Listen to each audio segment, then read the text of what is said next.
it's the beautiful part about coaching when you have this chance to get out of like your own mind and Hmm. communicate what is going on when, it's rattling around up there. I think, as you say, lost in the clouds, um, and express that to somebody else and just get it off your own plate for somebody else to look at and, to reflect back at you so that you can almost like truly hear yourself.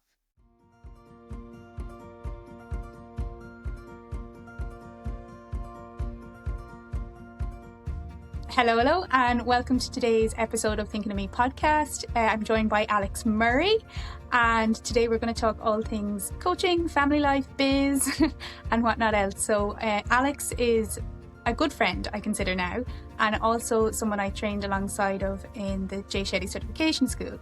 She's a mom, she's been a businesswoman for the last number of years, and she's just in transition into the coaching world and the coaching industry. I'll let Alex introduce the rest of her story, but before we really begin, I just want to say to our friends listening that this lady has huge levels of insight and compassion and drive for her work, and I'm really excited that you can hear from her today. So, Alex, would you like to say anything, introduce yourself in any way? Hi, thanks for having me on your podcast today, Lauren. I'm very grateful to you and getting to meet you through the Jay Shetty, classes and getting to work together. So, yeah, just looking forward to this episode and see what comes out. Absolutely. And I think, Alex, seeing how things go is nearly could be a tagline for us, I think, this year. How have you found, at time of recording, we're in November, but what's this year been like for you? It's definitely been a change of season for me. I transitioned from a 10-year successful career in marketing to a new career here in coaching, following my passions and trying to find something that aligns more with my values, with myself and my family. So it's definitely been a journey all year Mhm, long, enjoying entrepreneurship and mhm. learning all the things that come with entrepreneurship and owning your own business. But yeah, it's definitely been a year. For sure. When did you make the leap, Alex? I made the leap earlier this year. I quit my job at the end of February, and I actually thought I was going to start a marketing agency, because that's what I know and been doing for the last 10 years. And I was lucky enough that my husband decided to give me some really good advice. And after I quit my job, he asked me to, why don't you just take some time to make sure this is what you wanted to do? And so I did. I sat down and I had done some previous work before trying to figure out like what kind of job do I really want, and some real deep soul searching. And so I had all this criteria of what I wanted to do. And the agency that I thought I was going to start probably checked about 90% of those boxes. So I was pretty sure about it. And then when my husband told me to take some time to myself just to make sure, I had just finished reading the book by Matthew McConaughey, Green Lights, Mhm. and Grateful. I was literally just kind of taking a break and I was resting, and an ad came on through my Facebook, ironically, for Jay Shetty coaching, and I just kind of clicked on it. Thought it was interesting. I've been following Jay Shetty for years. Hmm. So he's been very influential in my life. But when I clicked on it and I started reading about what coaching was, that criteria that I created for myself, I realized that it checked 100% of the boxes. And so I pivoted. It was a scary moment for me because I had to tell my family and my husband, like, despite the fact that I had, thought I was going to run this agency. I mean, I had built my website, I had all my marketing collateral, I had everything ready to go. That I had to take this leap and do this coaching thing. So I think in early March, I decided to sign up and took that step and saw it as my green light. And yeah, so I've been doing that ever since, and it's been pure joy. It just brings pure joy to my life. I hear you, Alex, and I think I love that because when we don't need to think about it, when we just jump straight into it, then we know it's right as such. So like even when something else is set up and lined up, if that call is there and as you say, it lines up with who you are and what you're about for yourself and for your family, then there's no, it's scary, but there's no greater excitement in kind of following that. My timeline's quite similar with the month March and that as well, but I suppose in a way nearly in reverse. It was the kind of thing where it came out of my mouth maybe about a year ago. I was like, oh yeah, well, when I'm coaching, and I kind of caught myself. I was like, wait, what was that? A thought, you know? And I was yakking about it one of the days in the gym with my coach over at the boxing bag, and I just said, yeah, and life coaching. He says, well, when are you going to go and do it? Because I've been talking about it for so long. And like that, I just went over to the Starbucks and opened the laptop and Googled life coaching Ireland, and Jay Shetty popped up as an ad like that as well. And I was like, yeah, this is 100% the right thing, because definitely his work and value system that we're kind of taught throughout the school as well. It's yeah, when it's in line, it's in line. Do you know what I mean? So I hear you there. For friends listening, Alex, as I mentioned, is also a mom, and you mentioned your husband there in kind of giving you that little nudge. How have you found, I suppose, balancing some of that entrepreneurship? And I know balance, we can call it bullshit, but integrating some of that entrepreneurship life and family and values and all things coaching for you at the moment. How's that been like? Yeah, it's definitely, I think like everyone, it's a work in progress. It's one of the things that, like I said, that checklist that I had was making sure that I could put my family first. Mm-hmm. I mean, in my previous job, I did have some flexibility to do that. It was a priority. But my kids are all now in high school, all three of them. And, as a mom, I can see the time ticking before they kind of leave the nest. And so I know like this is the time to really be available for them, and to really dig in and spend quality time with them.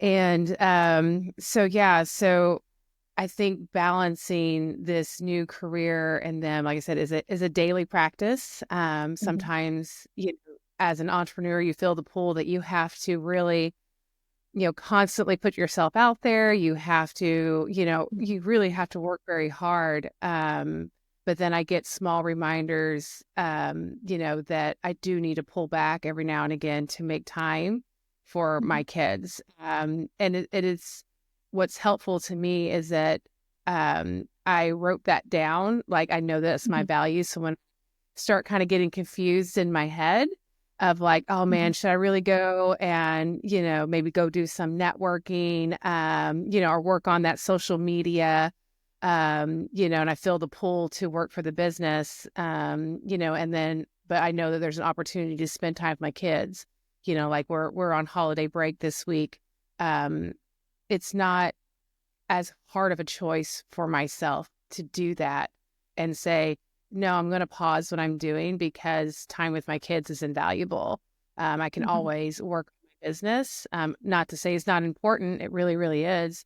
But spending time with them. And I'm going to share something. So one of the things I do to kind of keep myself aligned with that is that I actually have like a little picture. I don't know if you can see this, Oh, like of them. I can. So when I get, and I have this for twofold is to remember to do things for them. And, Mm-hmm. it's also a reminder of why I'm doing this as well as to show them, the entrepreneurship world and, taking a leap and following your passions. And so when it gets a little scary or fuddled for myself, Mm-hmm. I look at that picture and remind myself like why I'm doing this. For definite, I love that, Alex, because like, and I know we've spoke about this before, where where we lose kind of some of the focus or the why of going through it. We kind of get stuck in the clouds again, is always the analogy I use with thinking of me. But I keep I don't keep the photos, but I keep my vision board as such, or I call it a focus board, just has kind of some of those keywords that kind of like that can ground us back, and family is one thing for me. And I think this year I haven't spent as much time at home as I'd like, just in all the different, as you say, those pulls in where things bring you in this entrepreneur world. And I know from working together and growing and learning together how blessed you are in having that support system that's there with you. Alex, there's something I've been asking all our guests, and I feel like it naturally kind of jumps in now. So I'm going to go ahead and ask you, what is your stress management plan? Or what's your go-to routine for dealing with stress? Yeah, no, that's a great question. So I implement something that is a daily practice for myself. And so again, being a mom of three kids, especially teenagers, trying to find space for yourself is always a Mhm. challenge. So I want to say, right around the time I started coaching and going through the training, and focusing on myself, I started getting up early in the morning. Mhm. And before everyone wakes up, it's typically dark outside, Mhm. and I make coffee and I sit and I meditate. Um, and that practice for me helps ground myself and start the day off, you know, with a heart that is settled, Yeah. with everything that's going on. And I typically have like some sort of affirmation that I practice for the week, and and give myself some focus. Another thing that I do is I do prioritize rest. Um, Mhm. Being in the United States in a capitalistic culture, Mhm. rest is kind of looked down upon. You're always supposed to be very productive, and so I do take the time to rest, and whether that's going to bed at a certain time. And I've Mhm. been keeping that time pretty strict for myself, with few exceptions, to making sure I get the sleep that I need. And also, like, if I feel like I just need to sit down and watch some TV to kind of disconnect for a while, like, I don't beat myself up for that anymore. I give myself the gratitude that I recognize that I needed that break, instead Sure. of beating myself up for for not taking that break. So, I mean, it's still a daily practice. I'm not good at it Mhm. every day. Stresses come from all over the place, and as it is, it's unpredictable sometimes. So, for me, it's kind of having those things that I know I am doing and that Mhm. I can implement when I feel that stress coming on.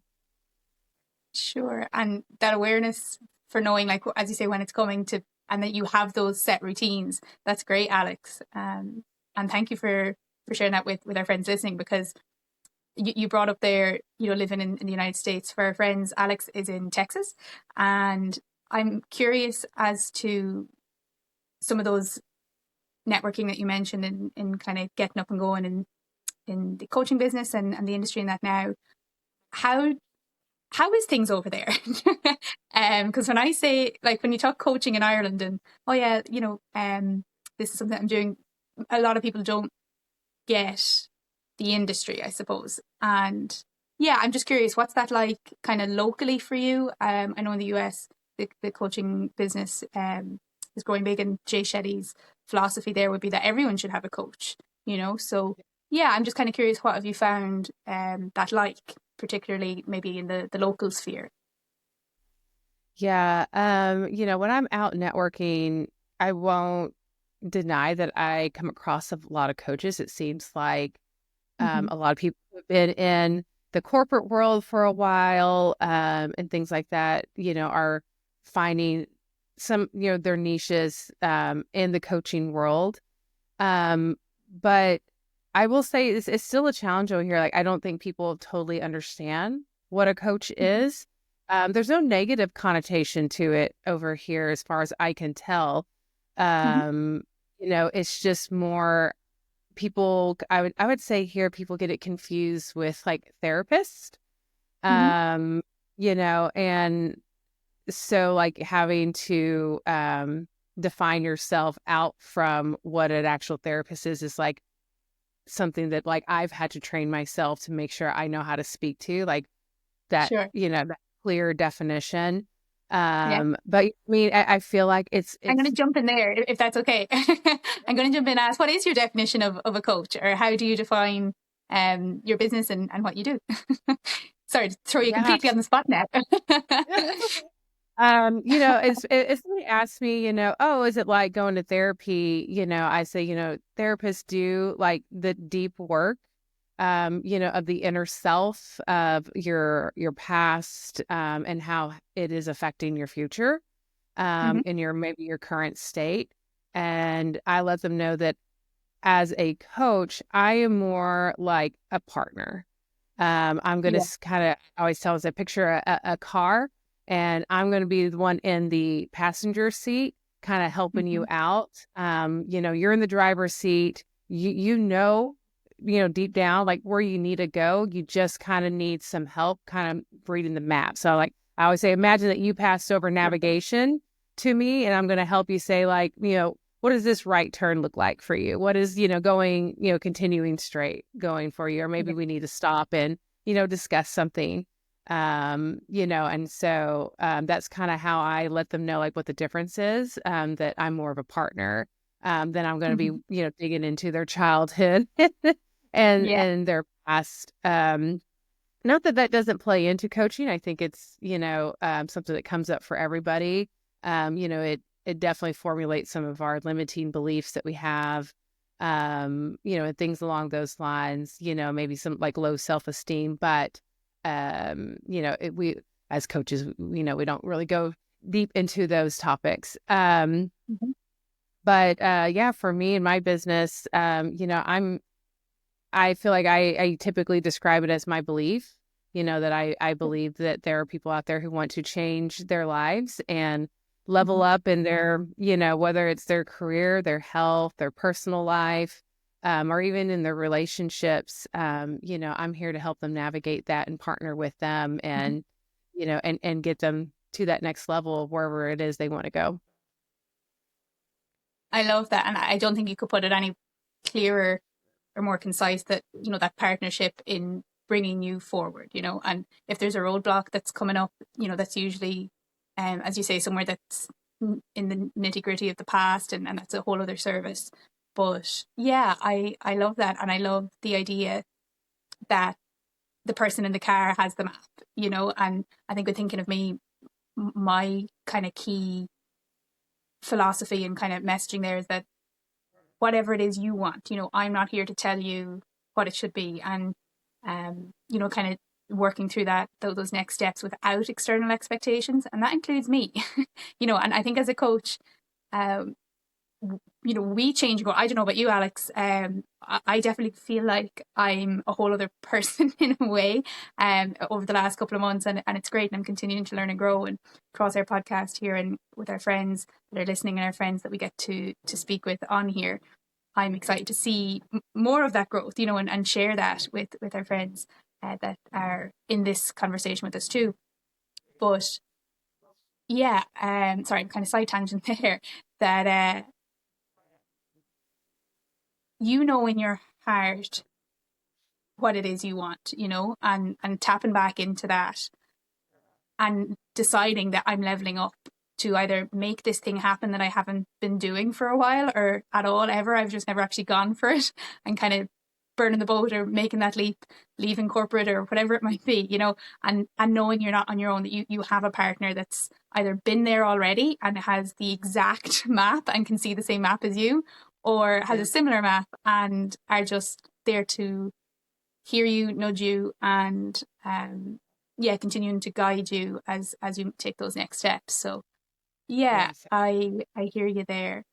Um, would you say now, with being able to live your day to day more in line, like kind of with your values, as you say, and having that space for family, and the fact that your kids are teenagers and they're able to see mom doing this, and out there getting it, do you see a change in the kind of filter down from kind of where you're at now at this age and stage in life to kind of working with clients, and now also down with your kids? I suppose, yeah, what have you kind of noticed, or do you see any of those kind of mindset shifts, or the way we even relate with each other? Yeah, I think the main thing that I notice with, me becoming an entrepreneur and with the goal of showing my kids that you can go after what you want. Mm-hmm. I feel like there's this almost a settling in the house where um I mean, I definitely have my own stresses, trying to build this business. But I feel like the house, like I said, is more settled. We're more balanced. I feel like my kids know that, I am doing this also for them. Like they are, a part of that value system that I have built out for myself. And so I don't know, I think there's just something, they intrinsically know that like there's a focus on them. And although I'm very busy now and I'm trying new things and I'm doing new things, they know that they're a priority. Um, and then just seeing me try new things, right? Like Mm-hmm. I know that my kids are learning from that, or at Yeah. least I hope they're absorbing it. Because I'm just a firm believer of, I'm not going to tell my kids what they should be and how they, should, Mm-hmm. what career they should pursue. I can't wait to Mm-hmm. see what they kind of decide to do on their own without me putting the pressure that they should be, something specific, or just Mm-hmm. even a focus on money. And to me, that's not where everyone derives their joy and value and happiness. Some do, and that's great. But that's just like not our family focus. Mm-hmm. So being able to demonstrate that to my kids, Mm-hmm. um, is just, I don't know. I hope it's as invaluable to them as it is to me to be able to do that for them. Being their role model. Yeah. I'm speaking as someone who, one of my key questions, and I've spoke about this in other episodes and that, and anyone who's familiar with the Thinking of Me mission, is one of my key questions was, what kind of woman do I want to be?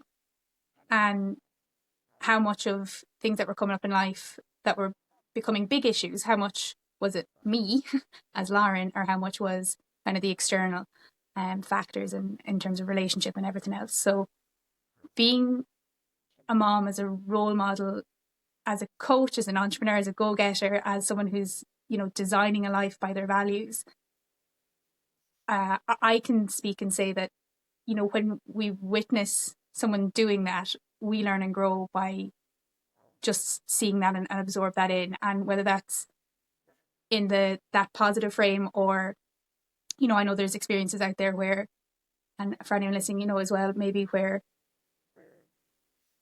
you had something on you that you needed to be, or that you had to achieve a certain standard in a particular field, or, as you say, finance, and earn a certain amount of money in that.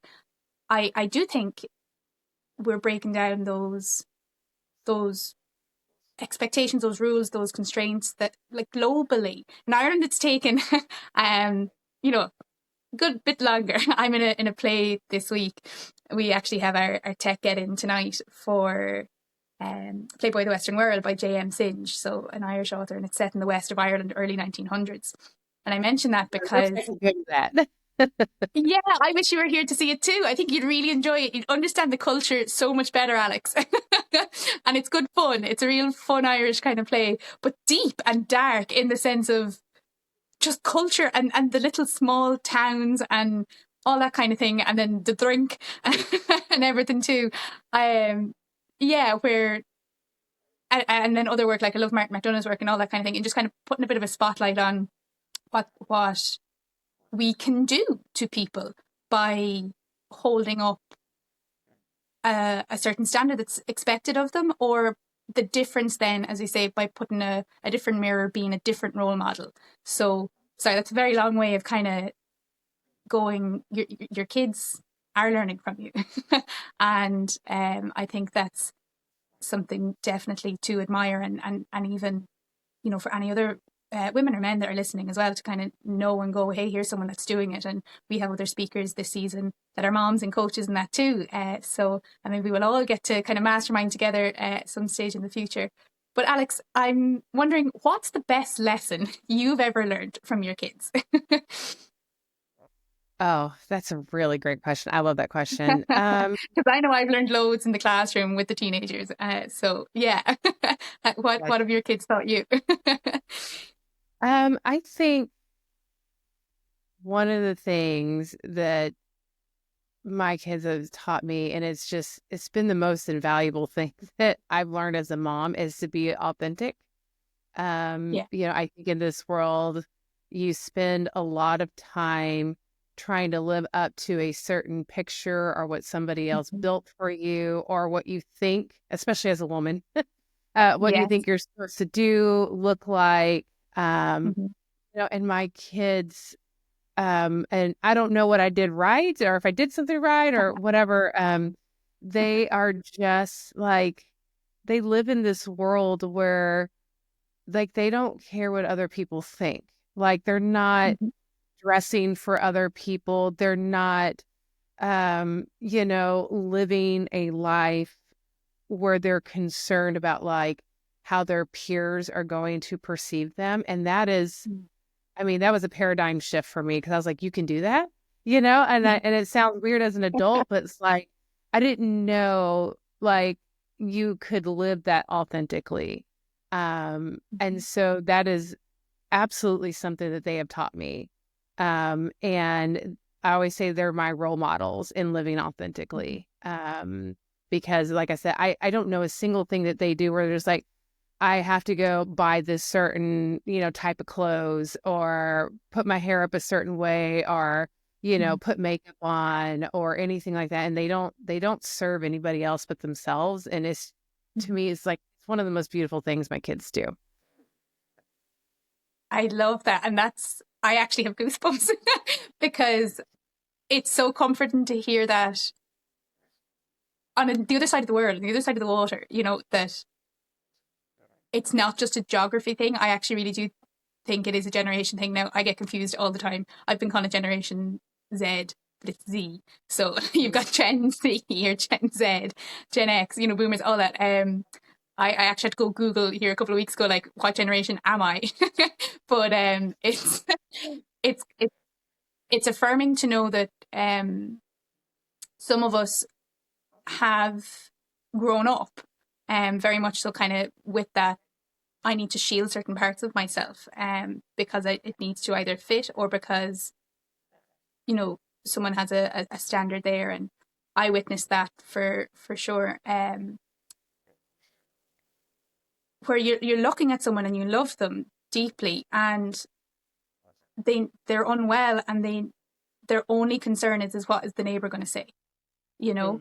Mm. And I'm going to throw a bit of a curveball here, Alex, and kind of maybe open up a conversation that I know isn't really a norm these days. But where would a spirituality or a religious viewpoint maybe ever come into some of that for you? Because one thing I could never understand, and I've a background in teaching religious education in Ireland, where we look at the five major world religions. It's not religious instruction as what would have been traditional in the classroom in Ireland for donkey's years.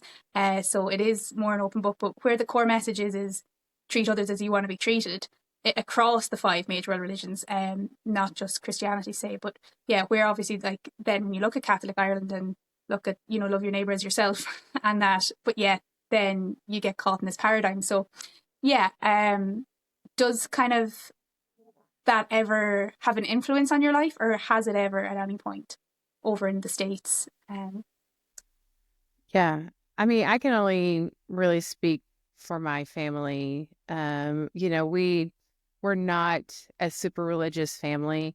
Mm-hmm, We spent our younger years with the kids, looking into trying to find community in churches. But ultimately, every time we did, like, it just really didn't align with our values, mm-hmm, and how we, wanted to feel, um, when we kind of attempted to join those congregations. And so, because we never really could, um, I don't steer my family or my children away from it. mm-hmm, I think if they, found, a religious denomination that spoke to them and felt authentic to them and true, I would never stop them. I would never, mm-hmm, speak negatively or anything like that of them. But, I think me and my family in general, I mean, I always think there's lessons to be learned from religion. I think at its core, it's meant to be good, and it's meant to, you know, um, instill positive values. And so I think for us, that's kind of the framework in which we live. I feel like mm-hmm, as long as we are, um, you know, acting in a generous interpretation of people, even when we may not agree with what they're doing or saying, we try to have a more open heart about, that they may have things going on that we don't understand or know mm-hmm, about. And it doesn't necessarily make them a bad person. And we just instill a sense of, um, I don't know, just it kind of sounds weird, like a good boundary with our kids, and, mm-hmm, of, being good humans in this world. And again, I mean, you say earlier, what my kids have taught me, and that is one of those things, is just being accepting, and, keeping an open mind for all types of human beings. My own family, we have things that, a lot of people disagree with, in mm-hmm. this country, especially right now. And so We we won't go we there. battle. Yeah, no, it's okay. We battle it here. November But 2024 for our listeners. yeah, yeah, but we live as a family where, everything comes from love. I think that's probably what I'm trying to say. If it feels loving, if it feels accepting, then it feels very authentic to our family. So, I hear you. And I'm also just thinking from the mindset of any of our Irish listeners right now who um, that's completely alien to. And I think, yeah, I don't know how much, I know we've chatted a little bit before about this, Alex, but like that kind of, Ireland and America have such a history of a relationship, and I think whether or not you have a connection over there, or or vice versa, this way, there's always kind of something there. And in in in different contexts, it can kind of be like, oh, the Americans, in the yeah, sense of yeah, you guys are bigger and bolder and louder and more open minded, and that, and Irish friends, I'm not giving out about us, but to be able to say that you have a family framework that is built around something that feels loving. I think there's a lot of people here who can resonate with that and would say, God, that's not how it was with us, because the wooden spoon. So in Ireland, you'd have the case of like the Irish mammy chasing you with the wooden spoon, in terms of corporal punishment kind of things. So it's like, oh, our house wasn't on love. So and I say that, Alex, in a way that there's so much that we're still learning as a culture, and I think as a coach, to be able to have that value system in place in yourself with your family, and bring that into your business, and for your clients, is a step ahead than a lot of others. And I really commend that for you. Would you say, oh, there's something I've been wanting to ask, but sorry, two thoughts there. Our friends listening, Alex and I sometimes can go down side roads as it is when we're having a chat. But would you say, Alex, that being in the States, and I'm being a little bit selfish here and asking this just from our side of the world, being in the States, you've witnessed that, or what kind of story, I suppose, might maybe spring up at some stage of your life that where you've kind of witnessed that in a positive or a negative kind of a frame that stuck with you, that maybe was a bit of a pivotal moment or you kind of gained something from? Yeah, I think, one of the things that question kind of brings up for me is, when I was younger and in high school, I was very much embedded in religion, even to the extent where like I was the only one going in my family. So, I was Okay. forging a path and doing something, on my own, of my own accord. No one was making me go. It was a choice that I made. But like as I got a little bit older, and I think this is where like my heart of service comes through. This is Mm-hmm. one of the reasons I chose the coaching field, is that I saw a part of it where it didn't align with service to me. It was Mm-hmm. service to self. And that's Sure. for me when I witnessed that, and some of the contradictions, that's when I left the Yeah. kind of the very secular religion, Mm-hmm. part of my life. But what I took from it for me is that service mentality. Mm-hmm. If I feel like if we're doing something, it should be always in service of others, Yeah. and for the good of others, and not for the self. Yeah. Not that yourself obviously is not important, but that's for, Yeah. us to take care of. And so I think here in the United States, there's, I mean, very religious um, country, although I think some might not think that it is, but there is, I Okay. mean, I think, people don't even go to church every day. I mean, they're definitely, everything is still, driven by, God in and of himself. So, as in how people phrase things, and say things. But yeah, it's definitely an interesting culture to Mm-hmm. have. I think the ability, like, because I said I've been in it, like in a strong, strong sense, like very Mm-hmm. dedicated, and also being out of it, where I'm not, attending, on a daily basis or anything like that, but that that service mindset and that, um, sense of when I view everything from a sense of uh, I guess a base of goal of love, sorry. And Mm-hmm. that's my filter. Um, Mm-hmm.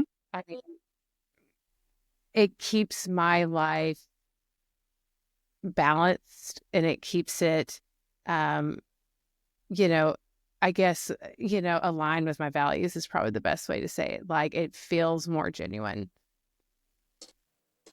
Now I hear you, because when like you can serve yourself, but you serve others, and I had a thought, I caught a thought, somewhere in and around before I started writing my kind of big project, where building by myself and for myself, but none of it matters if it can't be shared. And I've shared that we do need to know ourselves enough and build ourselves up. That's where, like, the coaching side of things, it is a selfish process of kind of going, I'm taking care of me here for a minute, but I'm not just doing it for me. I'm doing it to share that back and give that back in some way. So I know Unleash You Coaching is your brand. What has really defined that for you as your key messaging? And maybe if you want to kind of chat about how you offer that and what that looks like for you. Yeah, no, I appreciate that. Yeah, for me, even when I came up with the name, Unleash You, that came from a sense of like me personally, even working with other coaches, specifically you, that when you have this chance, and I think it's the beautiful, sorry, backtrack. So it's the beautiful part about coaching when you have this chance to get out of like your own mind and Mm-hmm.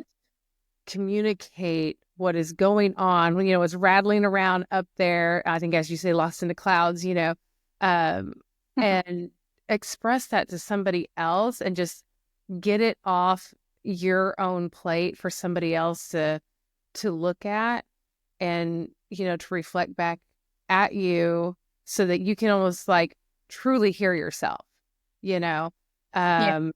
it just, it unleashes you, it Mm-hmm. unleashes, the potential that you have. It can unleash um, the restraints that have maybe been holding you back, your limiting beliefs and all of that. So I love this visualization of unleashing yourself. And my symbol is a butterfly. And that's kind of what I think, like you kind of, you start out in a stage and then, you turn into, kind of trapped in your chrysalis, where, Mm-hmm. that's where you're kind of trapped in your own mind. And then if and when, you can have a coach, there's just something about it that transforms you um, into, being able to go after the things either you've been dreaming about, or just sometimes it's just that release, right? Of getting out of your head and going like, oh, like I feel so much better now that I just like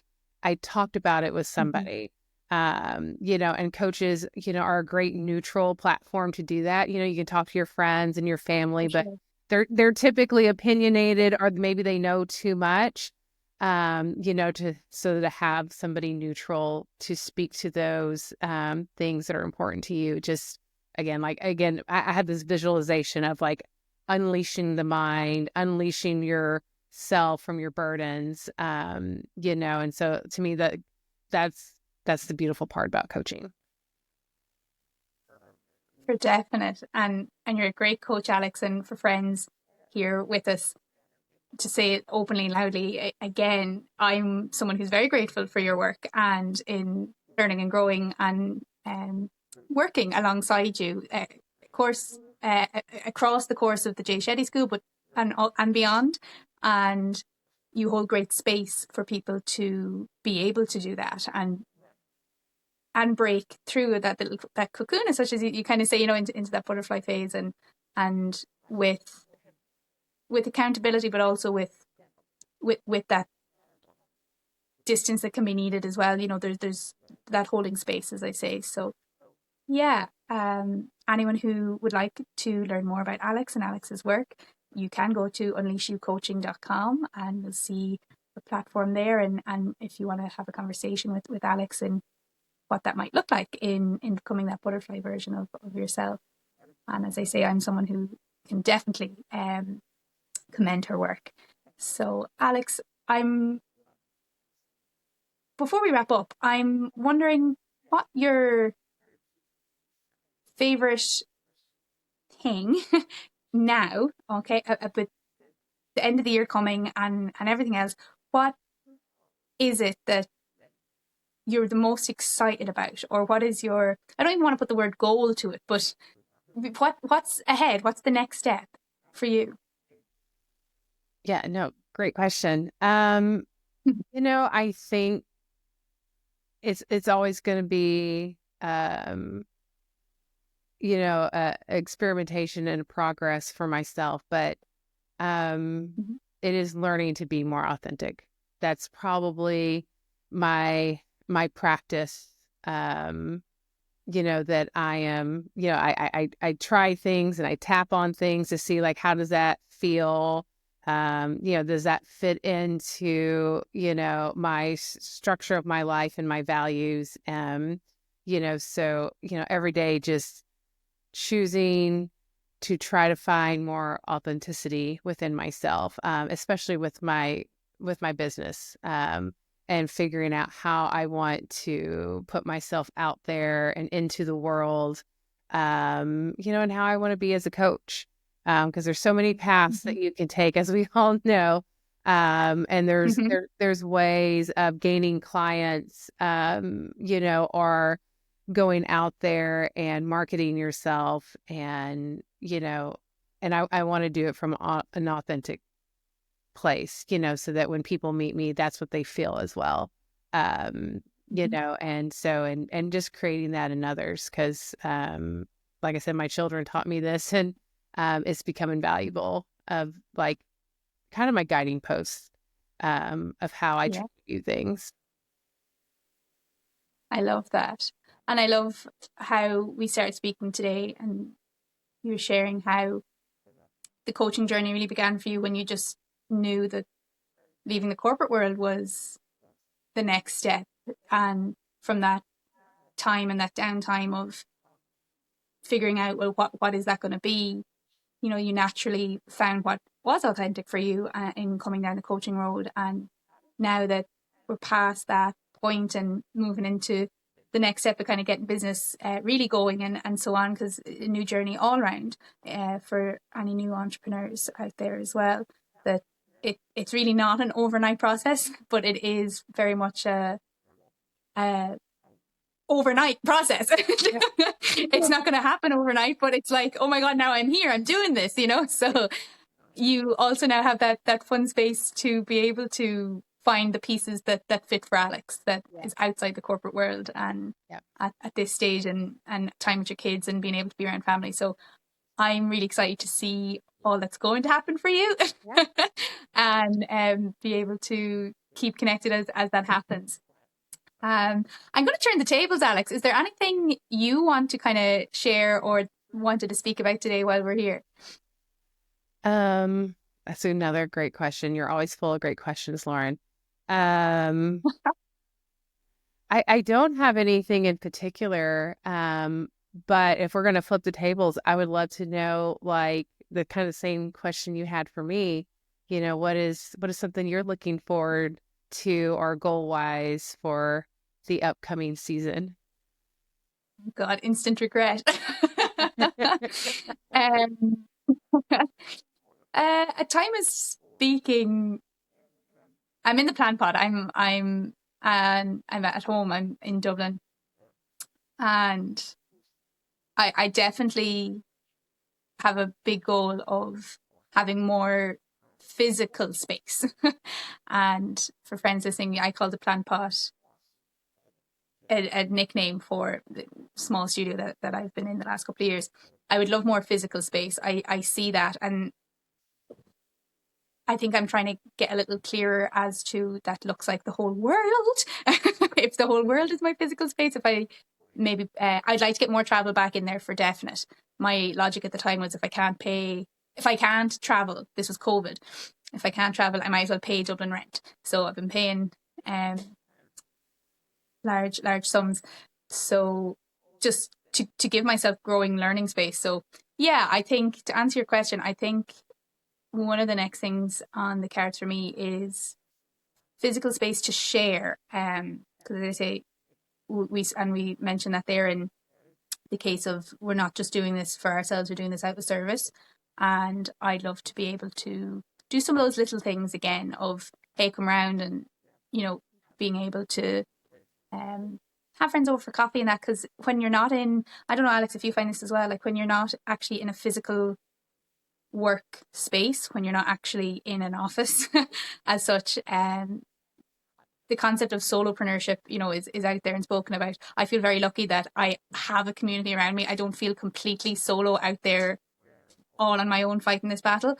But at the same time, it is nice to turn around and there's actually a physical human there as well at the same time. So yeah, I want to be able to invite more in, and in different aspects of, yeah, I suppose in all aspects of the word relationship. I'd like to be able to kind of have some room. Yeah. Does that kind of paint a picture? Am I making sense? Yeah, and it's right along that you always have a room here. So if you ever want to visit me, please. Watch me pack my bags instantly. Texas for Christmas. That sounds great. Or Thanksgiving. Thanksgiving this There week. you So go. wishing you a happy Thanksgiving. Yeah. I can make great spuds. I'll do the spuds. Yeah. I'll do the mash. Alex, Yes. I've had so much fun chatting with you, and Absolutely. I'd love maybe, down the line, come on again and we'll see, as they say, all the things that have changed and happened as we're both very much starting off in this whole new industry, this whole new world, and be getting unleashed in thinking of ourselves, giving service, and all of that. So for now, I'm going to say bye, and thank you so much for coming on. Yeah. Thank you, Lauren. I really appreciate your time today as usual, and I had a lot of fun. Great. Until the next one.